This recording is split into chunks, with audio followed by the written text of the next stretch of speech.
Welcome to the Peaceful Worldschooling Podcast, featuring your host, Angela Harders. We are committed to cultivating a peaceful world beginning right in our own hearts and homes. Together, we believe that the world is our biggest and best classroom, and the people and places in it are our greatest teachers.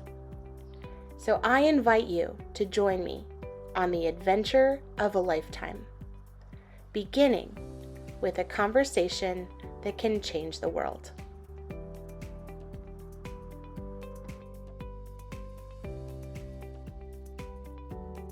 Today's episode of the Peaceful Worldschooling Podcast is brought to you by the book Tales of a Toxic Teacher: Exposing the Cycles of Abuse Within Our Schools, written by Angela Harders.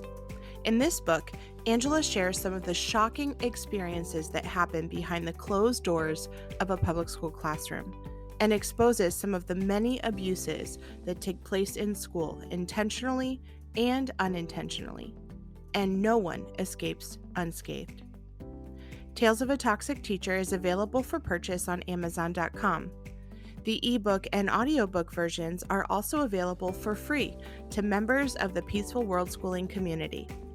If you are interested in becoming a member, just check out the membership link in the description below.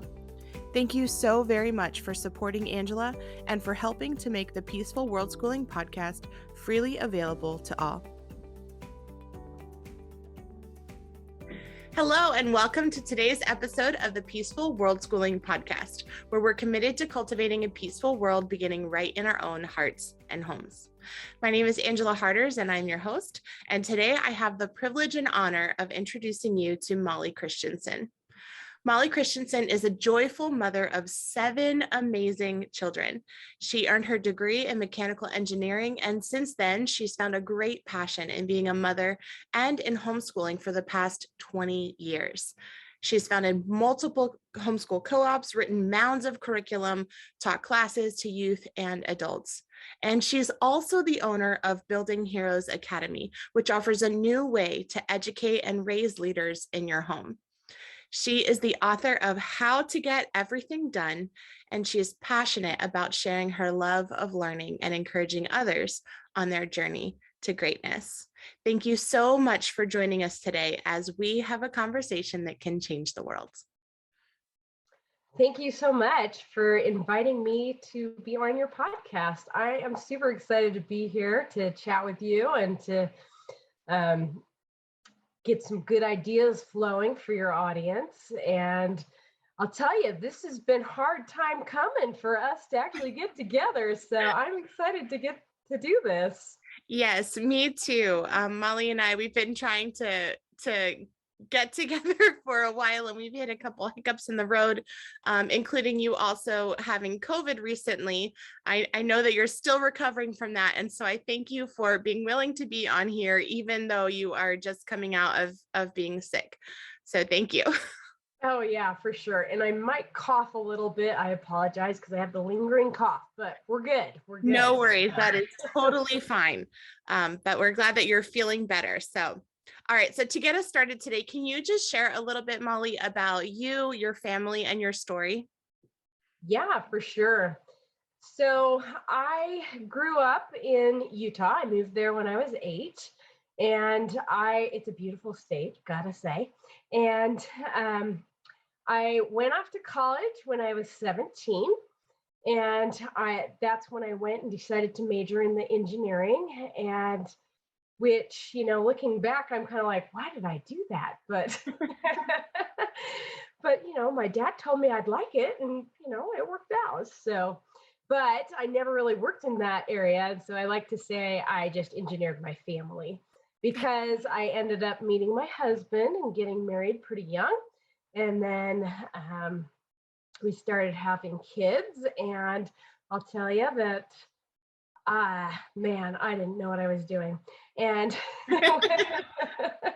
when my oldest son was about 4, I started getting this thought that I should homeschool him. And I thought, no way, I can never do that, because that's crazy talk, And I mean, for me, I would have been like, I'd rather do rocket science, right? And so, for some reason to me, it was just so intimidating thinking about teaching my own kids. So I didn't actually start homeschooling him until the first grade, because for 2 years I had that in my heart that I should homeschool him. And I was like, no, I'm just too much of a mess. I'm too disorganized. I can't do this. And so finally I started doing it, homeschooling him in first grade. And let's just say for the first 3 weeks, it was all right. I had all these amazing plans of what I was going to do with him and how he was going to be this genius, except for what I didn't know is he was already a genius in his own right?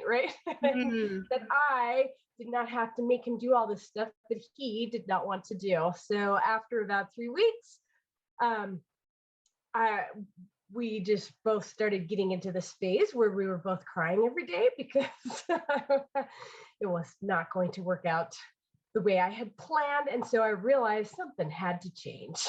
And so I think a lot of homeschooling moms start off that way, where we're copying public school because that's what we know. Yeah. But it doesn't work in a home environment. And so I had to go on my own little journey to figure this out. And from there, it started getting a lot better. And over time, I learned more and more things that made it a lot more doable. So that's kind of the path that we took. And now I'm like, can't believe that I have a 27-year-old who is amazing, by the way. So, and they all are. And yeah, crazy. That's amazing. I feel like you shared so much stuff that is so relatable to, I feel like every mom has that kind of fear. You mentioned the fear of, I want to do this, but at the same time, I feel inadequate. I feel like I can't, like I'm not equipped.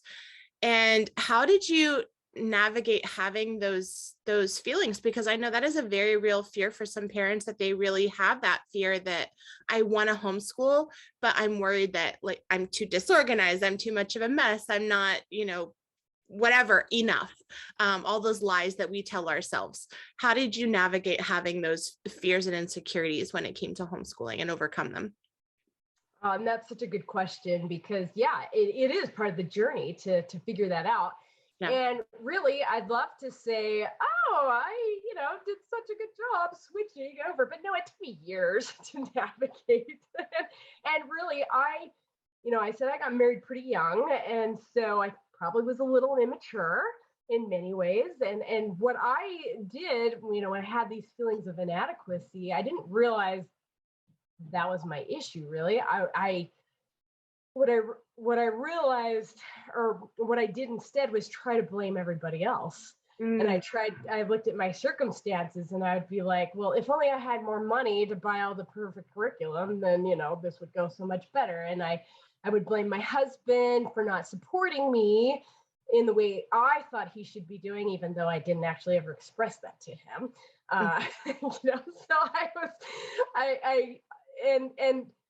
I would also just get mad a lot. I know some people will go to sad and beat up, but for me, it was anger. I was angry a lot, and then I would get mad at the kids for not performing like I thought they should. And, so a lot of stuff like that, it was making me so frustrated, because I would be like, come on, I'm a reasonably intelligent person, I think. I should be able to figure this out. Why is this so hard, And I think a big part of that is because I had to grow up a little and realize that it was me. We'll just be honest. It was me that really just needed to take responsibility for some of my mess, and to learn too that with all these emotions I'm having, I had to figure out how to process those too, instead of just being angry at people. Because and a lot of times people would probably be a little like, worried to be around me because they didn't know how I was going to react and how I was going to explode. So Yeah. I remember, though, that part of this navigation was just knowing that I had these amazing kids who obviously weren't perfect, because no kids are, but I, as their parent, you can see that potential and you're just like, wow, I do not want to fail this kid. Yeah. And so I started studying and reading and listening to all the things that I could to see if I could figure out, how to make these changes. And after a while, I'm curious, what resources did you listen to or read that you found helpful for you in your journey when you were starting? Yeah, that's good. So I feel like I'm kind of an old mom, because 20 years ago, we didn't have a ton of internet. Yeah. I mean, we did, but It was very different than the kind of resources that homeschooling moms have today. I can say I'm so thankful to be able to homeschool in the age of Facebook groups and, I know, right? yes, and Instagram and all this. Which is actually good and bad, because I think in a way today's climate on the internet is, it makes it a lot easier for us to compare. Oh, that is true. Look at all the Pinterest perfect moms and be like, Yeah, Pinterest perfect moms that aren't Pinterest perfect, because none of us are like that 100% of the time. But you're right. It is easy to look at, what people portray on social media and feel like, you're comparing yourself to the perfect image, when all of us have our moments of anger and frustration and sadness and wanting to pull your hair out and cry and laugh all at the same time. So yeah, for sure. So some of the things that I did was, I would go read books, self-help books and stuff like that. I would read, like, I remember this one story actually specifically that has stayed with me all these years in our church magazine. And it was about a lady who just had a really bad temper, and she learned how to manage it and how to change it. And that just inspired me so much to say, wait, maybe there's hope for me. How did she do it? I'm curious to hear the story. I know. And now that I said it, it's really stayed with me. Now I'm like, can I remember the details? I do remember that she decided that whenever she started feeling angry, she was going to start saying a little prayer to feel calm. And she said that after she had practiced this for a little bit, she got her temper under control. Wow. And so, and I thought, that could maybe work for me too. And really it did gradually, but it took way longer than I wanted it to, which is like most good things. Yes, that is very true.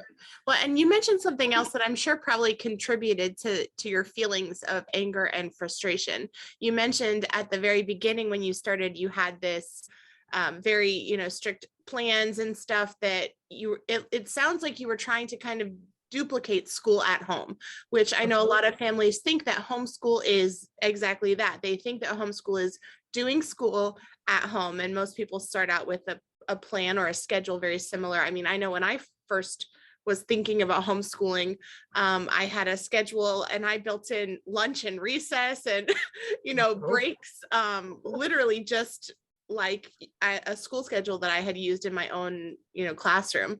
From 9 to 3, we were going to be at it just like the kids in school. And I'm so glad that I did not do that.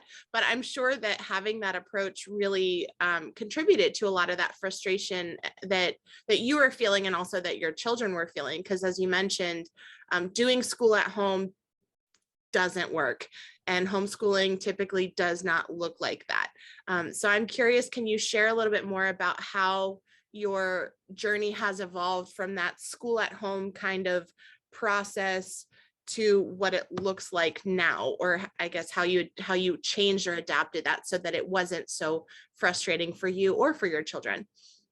Yeah, absolutely. And I was also going to mention too that one of the other resources that I tapped into too is other homeschool moms. Yes. Because they are the ones that can give you that voice of reason to let you know that all those beautiful plans you're making, it's okay if they don't work. Like I love making plans. I really do. I'm just really kind of weak at implementing them, initially too, but also the very fact that our kids may or may not want to do it like that can make a big difference. And so when I started out, I literally had probably 12 different subjects, maybe 16. I can't even remember now. Because I'm like, I want to make sure we're covering everything because I do not want to fail this kid, right? And that's kind of what we think. And so, yeah, I would make these elaborate schedules, but we could not stick to them because life, life just happens. And in a public school setting, it works because you can move from subject to subject because you got the bells and that's just the expectations. But when you're at home, you have all sorts of other things you're responsible for, and you may have other kids, and you may, have a meltdown where if somebody throws a tantrum. I say may, you will. It's just going to happen, and those are things that don't really happen so much in school because the kid knows they have to be on the best behavior, and it's just kind of how it is, right? And so I had all these different things that I wanted to do with him, and kind of ignoring my preschooler, and because I was so intense on making sure that this school-age kid was getting, what he needed. And so but like I said, it wasn't working because I would pull out the curriculum, and the curriculum would say something like, write 3 sentences to describe this pencil. And my son would say, well, that's dumb. Why do I have to do that? Yeah. And I kind of agree with him. I'm like, I don't know, but you have to, because that's what it says. Yeah. That's what I thought. And I remember that very lesson because I made him do it, and it took us 2.5 hours. Wow. And do you think he learned some good writing skills there? No, probably not. And after that, I was just like, okay, this has got to change, right? Wow. That's such a powerful realization, because I feel like I kind of had a very similar realization when I was teaching. And I was looking at the stuff that I was having my students do in the school system. And I just remember thinking, like, who cares? Like, why am I forcing them to do this stuff that has no practical relevance in their actual day-to-day life? Like, why are we when we waste our time, we waste our life, because time is our life. That's all we have. And it was very present to me that by making them do this, I was literally wasting their time, and that was wasting their life. And I mean, how intuitive for your child, even as like a young elementary school kid, to be like, this is dumb. Why does it matter how to describe a pencil? Like there are a million things that you can describe. And just like you said, when we're trying to force our kids to do something that isn't important to them, it will take 2.5 hours. Like, literally something that could have taken him 5 minutes to do if it was something that he enjoyed. And now this same activity is taking 2.5 hours, and a lot of frustration and heartache and all of that. What a powerful realization that both you and your son had. Yeah, totally. Because really, the other problem is we were totally in a power struggle. Yes. And I won, but did I really? Yeah. It kind of, I was like, man, if I have to do these power struggles every single day, I can't go on like this. So what I did is I started saying, and this is hard to do too, because I was like, but I'm doing it the right way. And I'm spending all this time to make these plans, but I had to say, I think my plans aren't working. Yeah. And that's hard to do because you don't want to fail, right? Right. Yes. And so I started doing more research and asking people and praying and pondering and trying to figure out what to do. And I finally had this thought come into my head that I should just read aloud to him first before we did any of the other curriculum. Because before what I was doing was he loved books, and I would use that as a bribe, saying, okay, once you finish this, and this, then I'll read out loud to you. But we almost never got to the read aloud because, it would take forever. And so I scrapped that idea many times in my head and said, that's not going to work. And then I thought, well, you know what I'm doing isn't working. So let's try it. And so I flipped it and I started reading aloud to him first. And I realized after I started doing this, that this was going to change things, even though this looked nothing like what the public school system was doing. And this is why. It's because, number one, he was interested. And when kids are interested, they're going to learn. And it doesn't matter if I'm checking off the boxes of what they say he should know at a certain age. And number two, it totally improved our relationship because now we had this amazing shared experience where we could we could love these characters together and watch them on their journeys. And so that right there was a big shift for me to start listening to my own intuition and start acting on it and just start doing the things that we loved because he's going to learn. Well, yeah, one of the things that you said in the first part that you shared was you talked about wanting to make your son a genius, but then you realized that he already is one. And I feel like that's such a powerful statement because I think a lot of us parents, we have that pressure of, like you mentioned, seeing the potential in our children and wanting them to be successful and wanting them to be something great. But we miss the fact that they already are great, exactly how they are. And I love how you realized that by doing something that he loved, that he was learning and he was learning quickly and he was learning in a way that was enjoyable. And it sounds like that experience of reading together really wasn't just something that was beneficial for him, but it sounds like it was really beneficial for your relationship with him. Like, it sounds like it was really a time of connection between the two of you. Would you say that was true, or? Oh, absolutely. And I can tell you too, that if I was always trying to be the taskmaster and make him do stuff and button heads and be in the power struggle all the time, trying to make him learn, I was going to burn out fast. Him too, I'm sure. Yes, both of us. And so when you put the emphasis more on building the relationship and believing in them and knowing that they're going to keep learning, wow, it changes everything. It really does. Really does. I'm curious. I know that was the beginning of your journey. I would love to know, how did his story end up? Where is your son at now? Oh yeah. So actually I'll back up a little bit too. I ditched the curriculum for writing because what I found is that he was going to learn on his pace, right? And so what I did instead was, when he had something to say, I would write it down for him.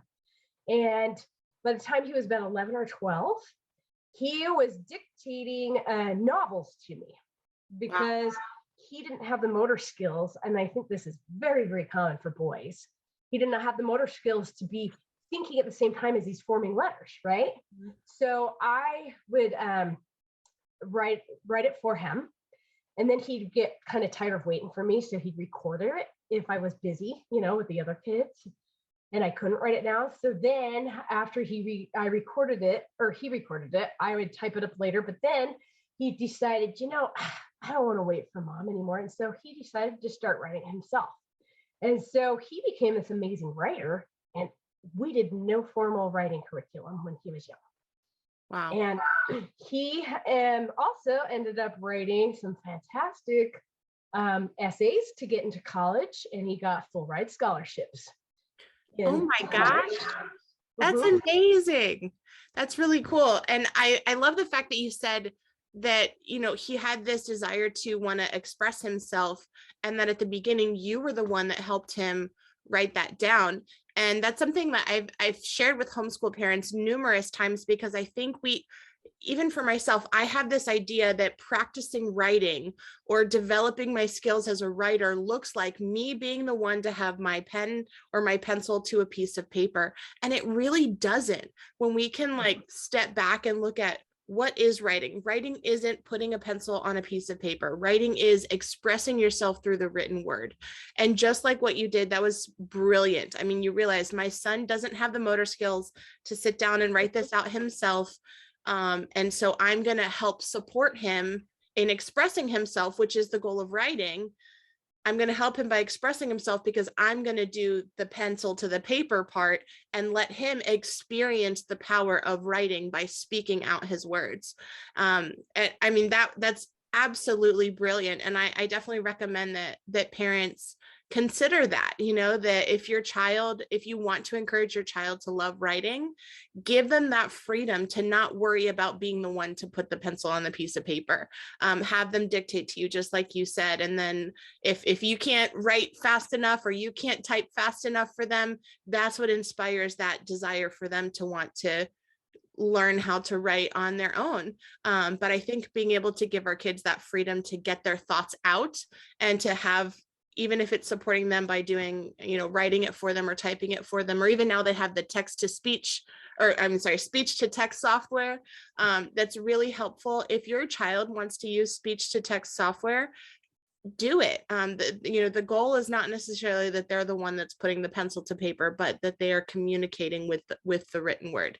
And however they get it to the paper, that's not as important as the thoughts that they're trying to communicate. So thank you for bringing that up. So you mentioned he got these scholarships to college. I know that's a big fear of a lot of people too, that, oh my gosh, how is my kid going to go to college if they're homeschooled? So I would love to hear about how that worked. Yeah, for sure. And going back to the writing really quickly too, is really what we don't understand is that it's two different skills, handwriting. So he kept practicing handwriting all those years that he was dictating to me, but then we also have getting the information from our head out too. Yes.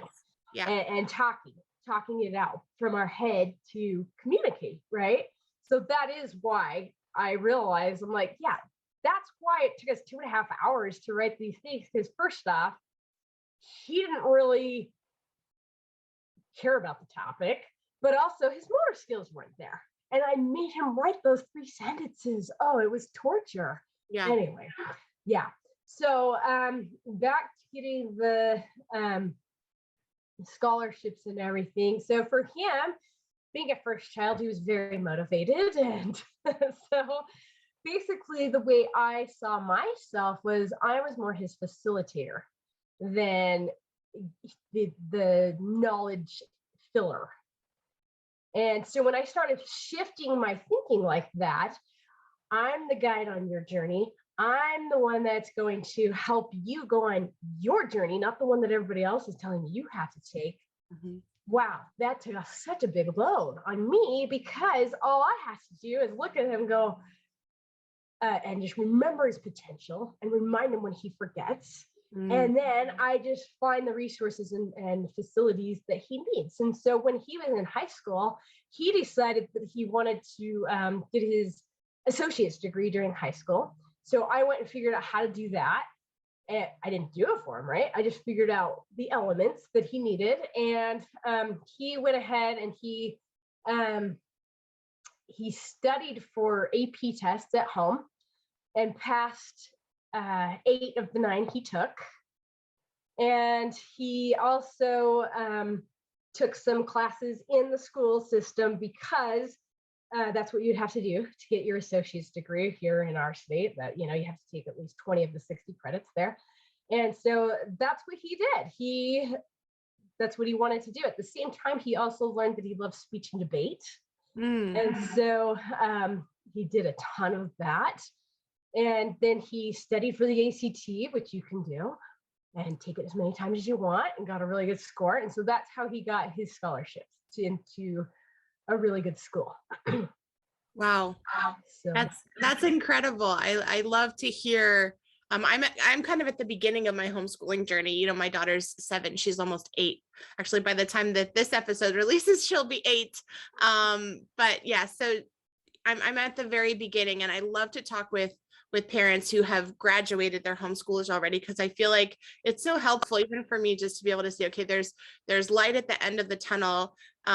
They do make it, they can be successful, and not only be successful, but I feel like he really had an opportunity to thrive. I mean, getting his associate's degree while he was still technically in high school, and being able to have scholarships and seeing how motivated he was to study for the tests and stuff. That is wonderful. And I love how you said that your view of yourself really shifted from I'm the knowledge, I'm the knowledge filler, I think are the words that you use, to being the facilitator of providing him with the resources that he needs to get to where he wanted to go in his life. I think that can be the challenging part of looking at our child as you're on your own unique journey, and my job isn't to make you meet my expectations or anyone else's expectations, but to support you in where you want to go in your life.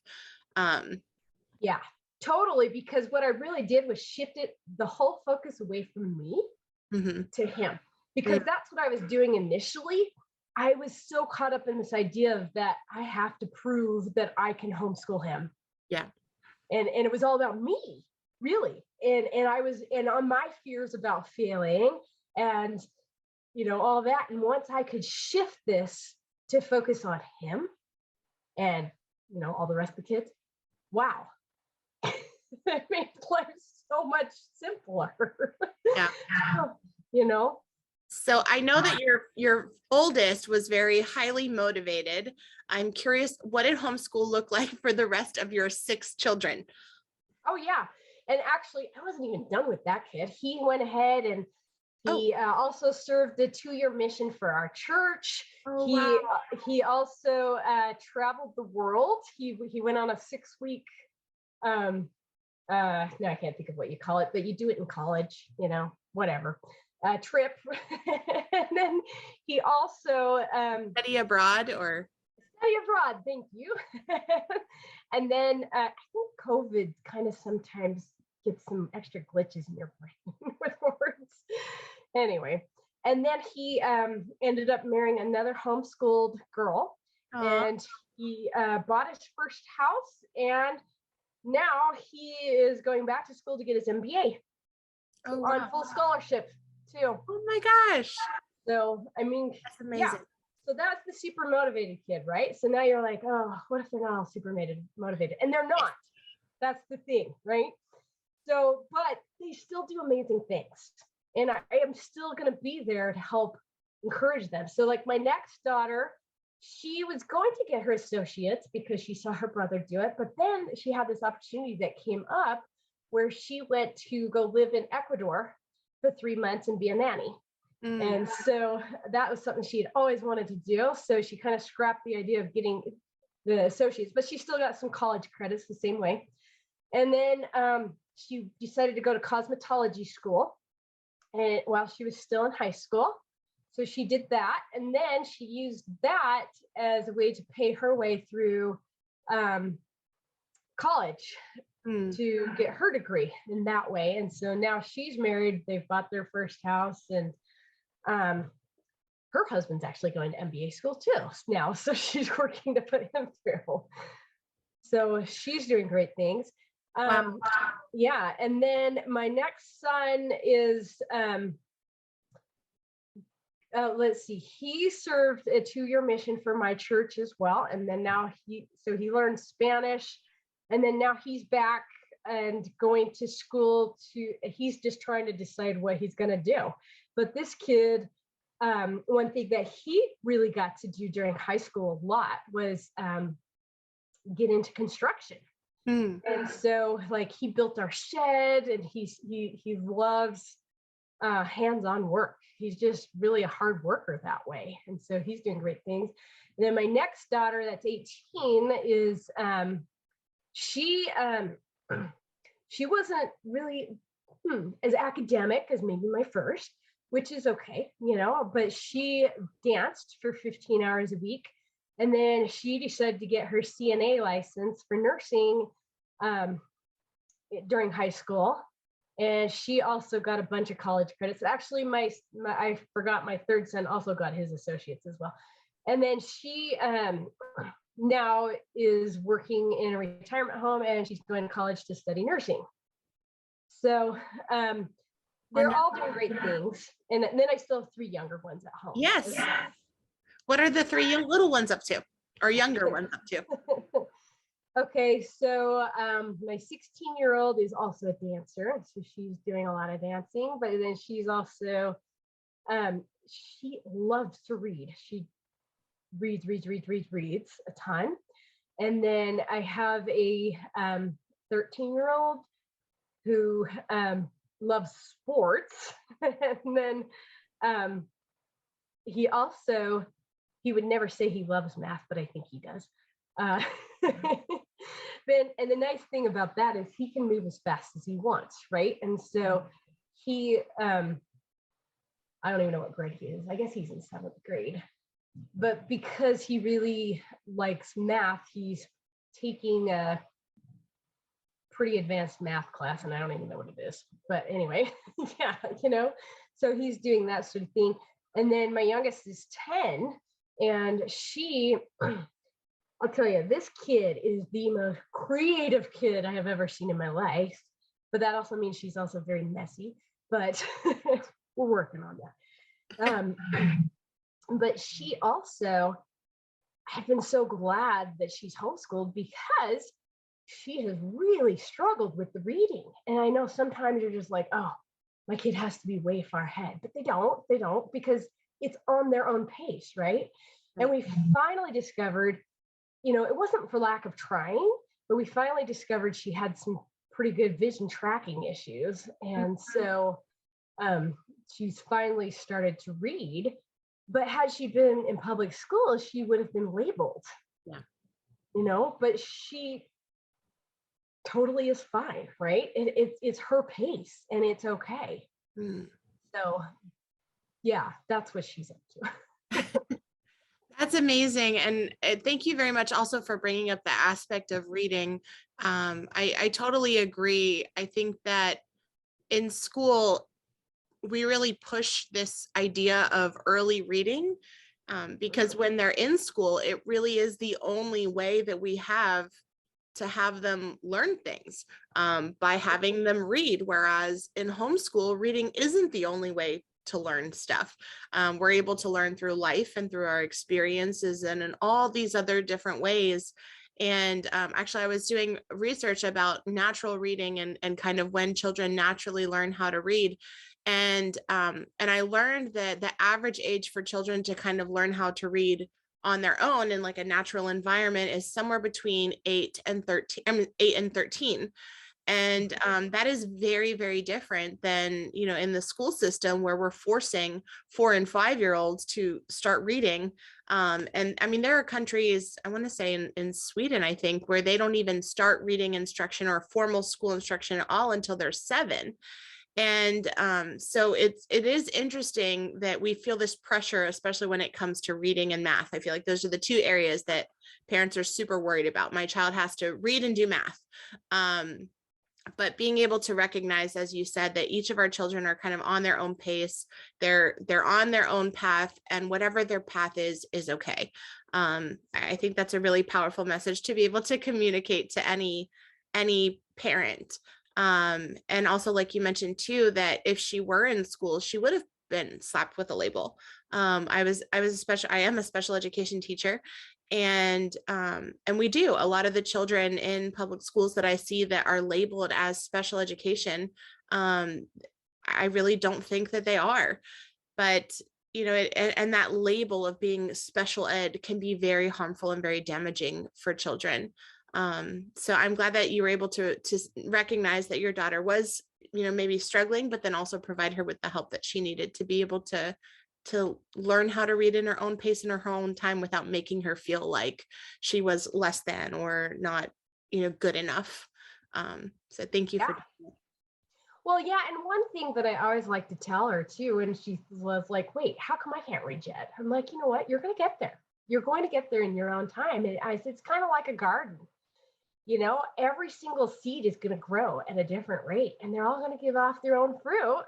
But some plants grow a lot faster than others, and some grow bigger than others. And none of it really matters because they're all fulfilling their measure of creation.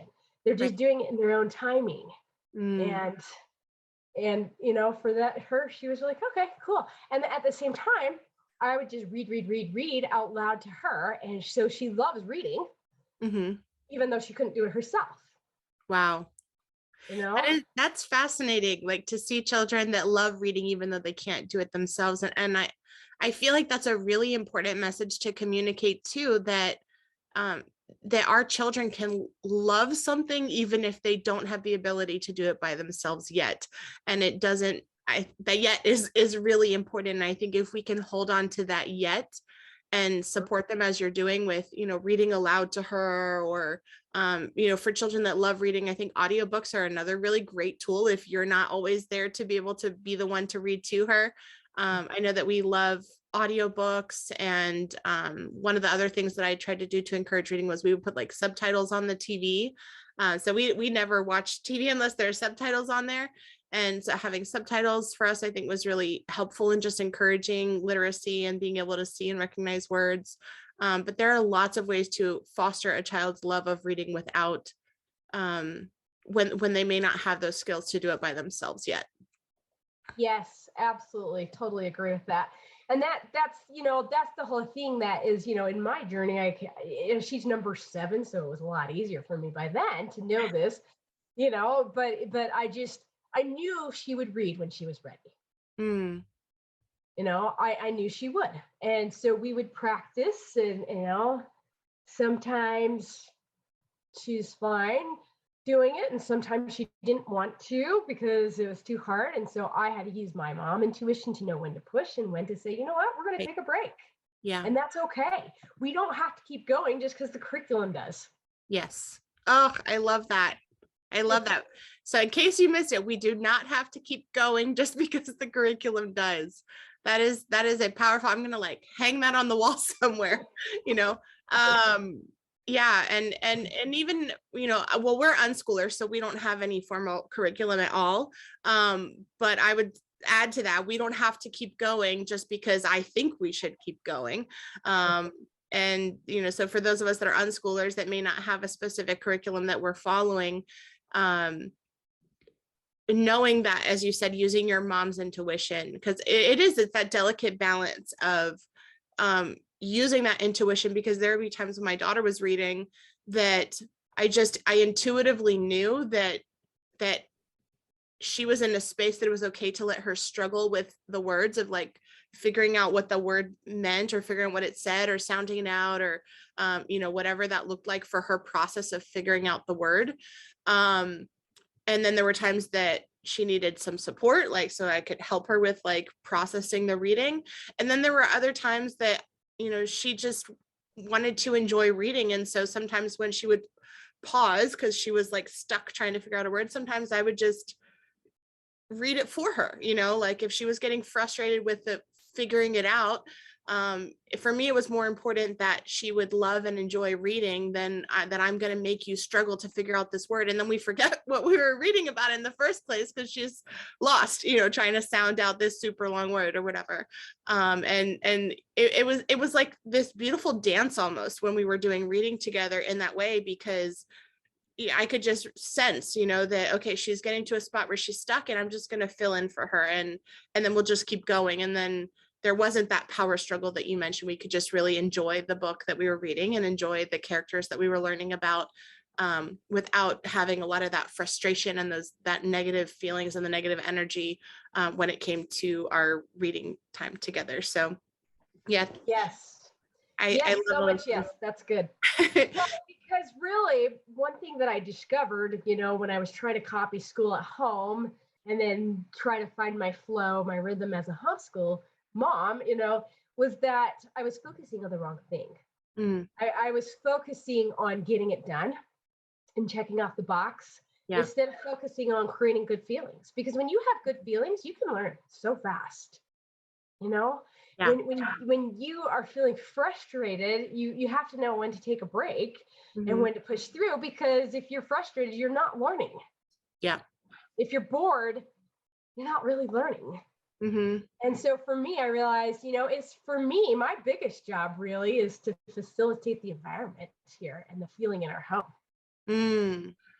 That is so true. I think if we can focus on, like you said, creating environments that are happy and fun and engaging and connected and even relaxed and enjoyable, that is what fosters true learning. Because as you mentioned, if they're feeling frustrated and upset and angry, like they're going to avoid whatever is causing those feelings, and I think that's why I was reading a statistic the other day that was talking about the fact that a lot of people that go through school, by the time they reach 12th grade or whenever they graduate, a lot of times they never pick up a book again after that. And I think it is because in school, they've been taught that reading is something that your teacher has to force you to do. And it's just, we kill that love of reading through force and frustration. But if we can have reading be something that is relaxed and enjoyable and fun and interesting, then that's what it inspires that love of reading to continue. Yeah, for sure. And that's one of my big goals, is to help my kids learn how to love learning. And then once they love learning, well, probably before that too, but also to teach them how to discipline themselves, to make themselves learn the things that they may not initially like either. And so if we love learning and we have learned how to make good habits, and we can learn how to make good choices about doing hard things, then, oh my gosh, we're set for life. We can learn anything we want. Yeah. And that's the only two things I really have to focus on teaching the kids. And you know what? I don't even do this perfectly at all. And they don't either. But you know what? That's to build the foundation, to help them have that solid foundation to build on for the rest of their lives, because I don't want them to ever stop learning. Yeah. Yeah. I love that too, that cultivating that lifelong love of learning. That is the mission of homeschooling, I feel like, and parenting, whether you're a homeschooling parent or not, but especially with a homeschooling parent, we want to cultivate a lifelong love of learning. And I would definitely be amiss if I did not ask you this question. I'm homeschooling 2 kids right now. My oldest, well, like I said, she'll be 8. My son is 3. So they're very young, but I would love to know, and I'm sure my audience is wondering too, how on earth do you homeschool 7 children at the same time? I know a lot of parents are terrified about having multiple children and how they're going to meet the needs of the individual when they have all these kids that are different ages. And usually we're talking about 2 to 4 children. How did you do that with 7 children? That is a really good question. And I did not know the answer to that myself either. And I'll tell you, family styling homeschooling really helps, because, and a lot of people are like, well, how do you do family style homeschooling when you've got one in 3rd grade and one in 5th grade, and they're all different levels, and really, this is how we will all learn at whatever level we are on. And it doesn't matter how old we are. Okay. So even if moms, they're going to learn with their kids at whatever level they're on too. Okay. And so for family style homeschooling, you can totally learn everything together. And that's really what I do with Building Heroes Academy, is I show you how to cover all the basics in just an hour a day, because I went through all the Common Core standards. Yes, I'm that nerdy that I read them all, because I was like, Common Core is kind of a big thing. It's a little controversial. There's a lot of people. And I thought, okay, I'm going to read them and I'm going to see what is in there. And so I read them all. And I'm like, well, these are all good things to learn for the most part. I mean, I may not want to spend as much time on this as the schools do, and I want to spend more time on this or whatever. But overall, it's all good general knowledge. But I went through and I realized we can learn this all together really quite quickly. We can learn this in just an hour a day. Because when you look at the school system, they have to have so much repetition to make sure that all the kids are getting it. And repetition is their main learning style, right? But if you're interested, you learn so fast.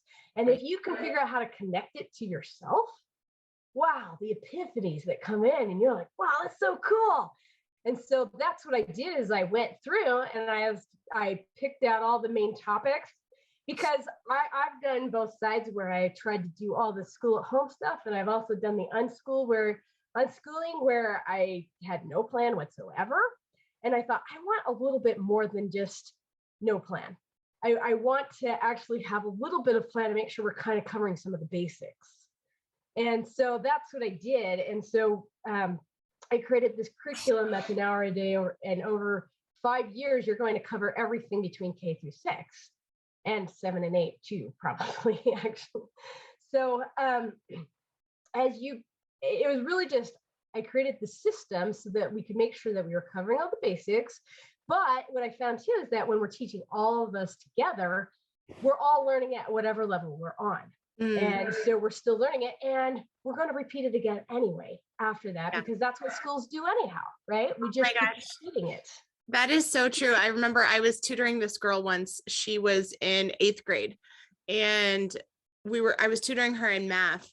And it was so funny because the assignment that she had in her school that day that she was doing in her math class, it was literally, she was learning about functions. It was literally the exact same assignment that I was doing with my 12th graders. Literally on that same day. And here she was in 8th grade, taking an 8th grade math class, doing the exact same thing that I had done that same day with my 12th graders. And the ironic thing is the skills that they were doing in that same lesson, I had also taught when I taught 5th grade math. And so seeing that, I was mind blown, because I was like, okay, here she is in 8th grade. She's going into 9th grade. And she's doing the same lesson that she did in 5th grade. And I told her, I was like, you're going to do this again when you're in 11th grade and again when you're in 12th grade. And you're right. The school system operates off of that repetition and they have to repeat so much because it's stuff that we're not using on a day-to-day basis. And so people forget how to do it because, I don't know about you, but I'm not really doing functions on a daily basis. Very often. I'm not like multiplying fractions or dividing fractions. Like that's not a part of my day-to-day life.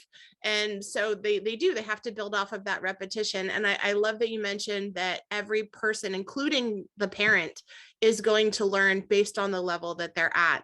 I think that's a really important piece too. I know that for a lot of parents, they do get intimidated especially about homeschooling through the high school years, because it's like, oh gosh, I don't remember algebra 2. I don't remember chemistry. I don't remember physics. How am I going to teach my child this if I don't know it? But I think going back to that attitude of, I, as a parent, am capable of learning this too. And I might be learning it right alongside my child, but we can learn it together.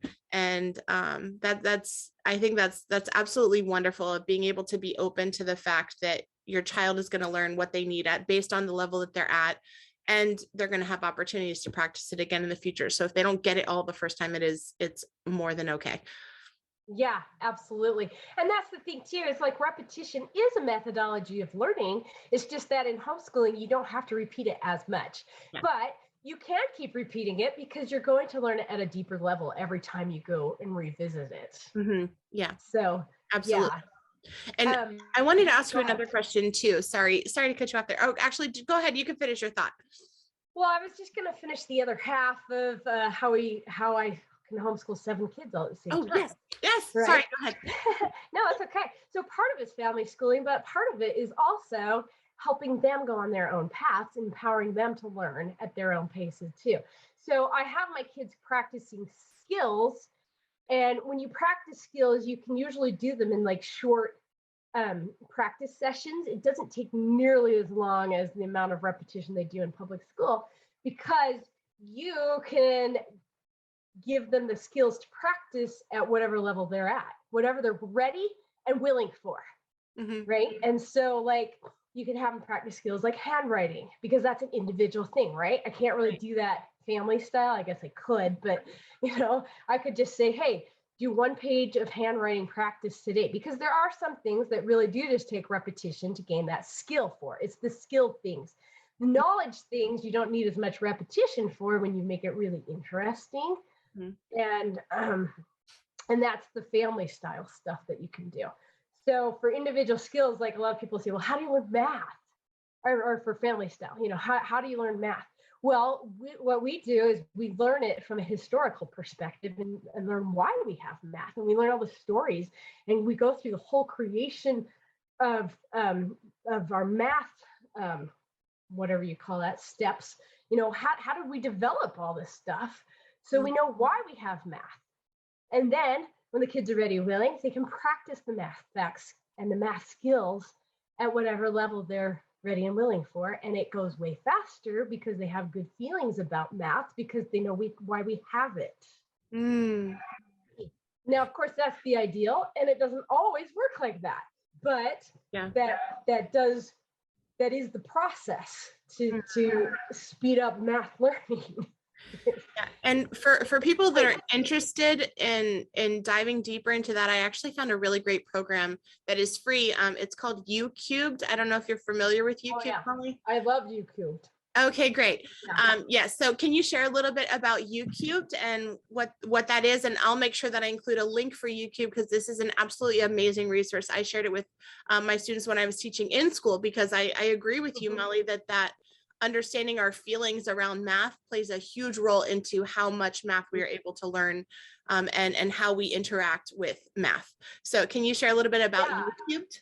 So Jo Boaler is the one that started that. She was a math professor like at Stanford or something. I can't remember. I think it was Stanford. But anyway, so she started this, but she realized that part of the big problem we have in this country with math is that we are just pushing the kids and trying to check off the boxes and move them forward on that pace that the standards have set. And that, by the way, is why the Common Core standards really are controversial, is because the things that are being taught are all the things that they say in Common Core standards. It's not like they're bad or horrible or whatever. The problem is that we're trying to say they have to learn it at certain levels. Yeah. And it doesn't individualize it, and it doesn't allow kids to learn at their own pace. So that's what makes them really hard to work with. But when we can just learn the topics, we're good with that. Anyway, so back to YouCubed. She, when you do look, back to Common Core, actually. When you look at the math, they actually start a lot of the math concepts way earlier, because they figured that would give them more repetition. The problem is that the kids aren't fully developed yet to do a lot of those levels. So at the beginning, the kids are starting to be pushed through all this math that's too hard for their brains to handle yet. Right. Because they don't even develop their logical thinking skills till like 11 to 14 and abstract thinking. And so a lot of that math gets pushed early. And so what happens is they develop these really negative feelings about math because they can't do it because they're not ready yet. Yeah. I mean, some can, right? But not all of them can. And so we have this big problem where they're like, I hate math because I can't do it. Yeah. You know, we like doing the things we like doing because we're good at them. So anyway, so what she did was she studied a lot about math and found how much our what we think about math and what we feel about math affects our math, how much we like it, how much we do it, and how good we are at it. And so she developed that website to help give kids a growth mindset about math, so that they can, if they don't get it the first time, that's okay, they can keep working at it. And also to help them think more mathematically as well and make it fun with games and things. So that is a really great resource for math for sure. Yeah. And you mentioned another resource that I would like for you to kind of share a little bit more about. You actually run a business called Building Heroes Academy, and I absolutely love your website. I would love if you could share a little bit more about Building Heroes Academy, how you created it, what that means, and yeah, just share with us a little bit more about how that could be a resource that could be helpful for anyone listening. Oh, great. I'm glad you like my website because I'm actually about to relaunch it and make it better. Because I was like, there's not a lot of information on it, but it is about to get relaunched. So that's good. But okay, so what I did, and I mentioned earlier that I created this curriculum so that you could learn all the basics. It's just an hour in a day. And what I also did with that too is I wanted to make it family style so that you could have those shared learning experiences together, so you could build the relationships and build good feelings about learning all together. So so I created this curriculum, and then I also created a membership for moms where I help you build the foundation for a solid homeschool as well. Because what I really the reason why I call this Building Heroes, I should probably explain that. That would make a lot more sense. When I was going through all this stuff, trying to figure out my groove, I came across this pattern of the hero's journey. And you probably have heard of it if you're an entrepreneur or an English major, okay? So in the 1980s or so, we had Joseph Campbell, who introduced this idea of the power of myth. And he's the one that codified the hero's journey, because he loved myths of the world, and he'd been studying all these different myths from all these different cultures. And he saw that they all had these similar patterns in these stories, even though they didn't even know about each other, like the ancient Greeks and maybe Chinese or whatever. And so he called this the hero's journey. And the hero's journey, it's cool to find in literature if you're the English major, and then if you're the entrepreneur, you're going to know it about, because that's how they say to market, is to tell the hero's journey. But really, for me, when I discovered this pattern, it clicked with me that this was really the pattern for our lives, and this is the pattern for our homeschool, and this is the pattern for our kids. And so actually, I'll share my screen and show you this on my website, and I can explain it to you about how I related it to homeschool and why I started the business this way. Okay, so hopefully you can see that. Excuse me. So basically the way this works is that the pattern goes, you start off with an ordinary person here at number one. Okay, the ordinary person is just going along, being ordinary, doing ordinary things, right? And then one day, the hero will get a call to action. And this call to action is usually something that is uncomfortable to the hero, and he doesn't necessarily want to do it. And so we're going to relate this to the homeschool journey, okay? So for me, I got this call to homeschool. And I did not really want to do it, right? So this call to action was uncomfortable to me because I didn't know how, and I wasn't sure I really wanted to do that. But at the same time, the call to action is to do something good, something bigger than myself, right? And so at this call to action, I was like, yeah, okay, I feel like I should homeschool, but I don't know. And that's the next thing, is the refusals. You get all these refusals, all these reasons about why you can't follow that call to action. And for me, I was way too disorganized. I didn't know how to do it. I wasn't sure if that was the best thing. It's kind of weird, all these things. And what about socialization, right? So the next step on the path, the hero's journey, you might meet a mentor, you might meet another homeschool mom, or you might not. That might come later. But then after that, you commit to action. So there's something that makes you decide, I'm going to do it. Okay. And so for me, I actually don't remember exactly what that was, but I remember committing to do it because I remember I was going to practice homeschooling before I actually did it. And I realized that didn't work because I wasn't all in. So it didn't work. So then I committed to action. So right here is when you journey into the unknown. It is unknown because you've never done it before. You don't know. And so this is the part that made me go later on when I learned this, was like, wow, what this pattern does is it makes things more predictable. It's totally predictable that my plan is not going to work. It's totally predictable that I'm going to run into obstacles that make me question what I'm doing. But the obstacles are there to help support me. And not support me, but help me to learn and grow. It's things I didn't know that I needed to know. Yeah. Right. So then also on this journey, I'm also going to have a mentor, which is just somebody who's been where I want to go. And so they can give me good tips. And then I'm also going to have allies, which is other people who are on the journey with me, like other homeschool moms. And I'm going to have enemies, which is really people who do not understand what I'm doing and may seem like they're trying to stop my progress and say, you're crazy. Why would you homeschool? You're ruining your kids, right? It's going to make you question. But it's all predictable because it's all in this journey.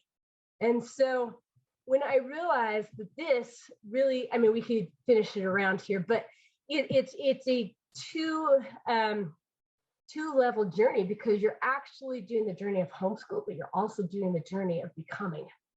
And so the rest of the story is usually you have this grand trial that makes you go want to quit and give up, and you know but when you get through that, you realize the reward and it's all been worth it. And then you realize you are changed, you've been transformed, and then like do it again. And so our whole life is a hero's journey, and we have little hero's journey all the time, like just within the day, within the month, within the years as well. But we get these calls to action all the time, and most of us don't even realize it because we refuse them. And that's when you step off the path. But when you act on that call to action and you do the hard things, that's how you really learn and grow. And so then I was like, that's homeschool. Right? Yes, that is homeschool. And so when I said, let's apply this to our homeschool, and I know that I have my own journey, each of my own kids have their own journeys, and we just need to know the pattern, and I can be their mentor, their guide. Wow, makes it so much easier. And so that's really why I created this business, to help us as homeschool moms know how to navigate the hero's journey ourselves, so that we know how to guide our kids and to be their guide on their journeys as well, and not take over, like we would like to do. So you're doing it wrong. Yeah. And I love that you talk about the hero's journey from the perspective of a homeschooling mom. Like those are all the steps that you went through, that you shared about in your own journey of being a homeschool parent. But one of the other things that I love about you too, is that you share that the hero's journey is not only about us as parents, but it is also about our children. Our children have their own hero's journey. And so I'm wondering, what does it mean to build heroes in your home with your children? Yeah. And that's such a good question, because what does it mean? That's what we're all trying to figure out. And what I'm trying to teach is that what it means is that as the parent, I'm going to go on that journey myself. So I know what it feels like. So I know how to get around the obstacles. So I know how to navigate that path so that I can share it with my kids. Because, one of my big calls to action was to start the business. And for me, I could have said, I don't have time for that. I have 7 kids. That's crazy. I mean, it is, but that's what makes it an adventure, right? That's the cool thing. It's an adventure. Yeah. So as I'm going on my journey and learning how to apply that, then I am going to be able to do that for my kids and to build them up. So what it means to build heroes in your home is to learn how to navigate the journey, to learn by doing it. It's not a do as I say, not as I do thing. Yeah. And then it's also believing in them and learning how to guide them, but also to teach them how to navigate the journey themselves as well. Because when these things come up, I can be there and say, oh, looks like you just hit an obstacle. So what are we going to do? What's your game plan? The world's not over because you just hit something hard. I mean, at the same time, I can show sympathy and whatever, but I could also show them this is predictable. This is part of the plan. And so what building heroes to me means to raise good kids who have good character, who have been training to go on this journey, who can go on the journey and not give up when it gets hard. But then the other part of being the hero is really taking what you've learned and serving others and using it to help others, because that's what heroes do. Wow, that's powerful.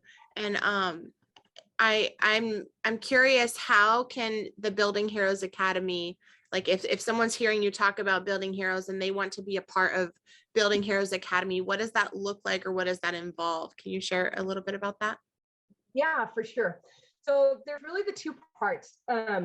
You've got the curriculum, which is going to help you find that happy medium of way too much school, versus just let the kids run around doing whatever they want. It's because it gives you a plan to cover all the basics in the hour a day. And that's set up, it's all based on the hero's journey. So what we did is we connected all the academics back to themselves in the hero's journey. So everything you're learning is going to connect you back to the hero's journey. So for example, you're going to be reading books and finding the hero's journey in there. You're going to be learning about history and math, and you're going to be learning about science, and you're going to connect all those principles back to the hero's journey. So that's how it connects it back to you. And when it connects to you, it's interesting because we're all interested in ourselves. Yeah. Can you give me an example of how you would connect the hero's journey to like science or math? I mean, I can see it in reading and in history, but I'm curious about how you do that with science and math. Yeah, for sure. So like, let's say you're studying volcanoes. Okay. So you could learn about the structure of volcanoes and all the different types of volcanoes and that too. But we can also connect it to, say, like emotions. How would a hero deal with their emotions? Would they be like a volcano and explode all over everyone? Or would they figure out how to manage those emotions so that they could love other people and not explode all over everyone? So things like that. But you would be amazed at how everything can connect back once you start practicing this. It is super cool. And in like math and science too, we always have heroes that we'll be focusing on, like scientists and mathematicians and stuff too. So we can look at that and compare their hero journey to yours even. And you can look at their life and say, okay, so this mathematician, this is the story of his life. What obstacles did he face, and how did he get through that obstacle? And that sort of thing. So you're always talking about that, and you're always learning from the stories of history, because history is the story of our lives. Right. And that's what connects to us. That's fascinating. I think that is definitely something that is missing in schools in general. Have you heard of the essay, The Mathematician's Lament? Okay, good. If you have not heard it, if you're listening, if you've not heard that yet, I will share a link. That was the very first YouTube video that I ever made. I recorded myself reading The Mathematician's Lament, and I left it there, didn't advertise it, came back and it had like 2,000 views a couple months later. I was like, oh, that's cool. And so that's actually kind of what inspired me to have a YouTube channel, like focus on, spending more time making cool videos. But The Mathematician's Lament, I think one of the things that I got from that was the fact that the way that we do math, we don't tell the story behind the math. Like you mentioned, we don't tell, someone discovered these concepts, someone wrote these formulas, and we really don't know like who was behind that and how did they learn a quadratic function, like the equations for quadratic functions or the equations for light or sound or speed, like how did they discover these things? And yeah, so that's really cool. I think that's very interesting to look at, again, kind of combining all those subjects together. You're looking at math, but it sounds like you're also including history and reading and all of that in the study of math, which I think is really fascinating. Yeah. Oh, it's totally fascinating. I always like to say that, we have the calculation skills, and that's what I count as the individual skills, but we don't have the magic of math. Like math is fascinating when you start diving into it like that. Yeah. And so, so that's what we do in the curriculum. And then the other part that I do too is I really wanted to support moms on their hero journeys. And so, especially homeschool moms, because there's a lot of hard things that come into play. And so what I did is I went through and I was like, okay, what are the most foundational pieces that helped me the most to get to this place where I love homeschooling and it's working, right? And so that's where my Hero Journey membership comes into play. And so every month, what we do is we make progress on our hero journeys. Wow. That sounds like a beautiful community. Like, so is it a group of moms then that you all kind of talk together about your own individual hero journey? Well, we do that, but every month we have a challenge in one of those areas that I identified, because really, and I can just tell you what they are. For homeschool moms, when we can build the strong foundation in relationships, in knowing how to homeschool and shifting your mindset to a homeschool mindset, that's the next one. And then having order in our home and having routines and systems.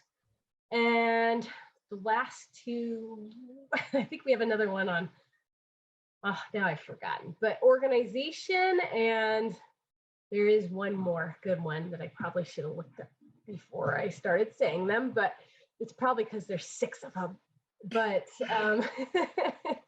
but those basic things that every mom is going to need to work on.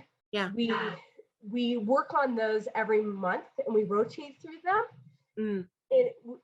with a slightly different angle every time, because those are things that we just need to keep working on building every time, because that's what I call hero training, because it's those skills that are going to help us get through the journey more easily. Awesome.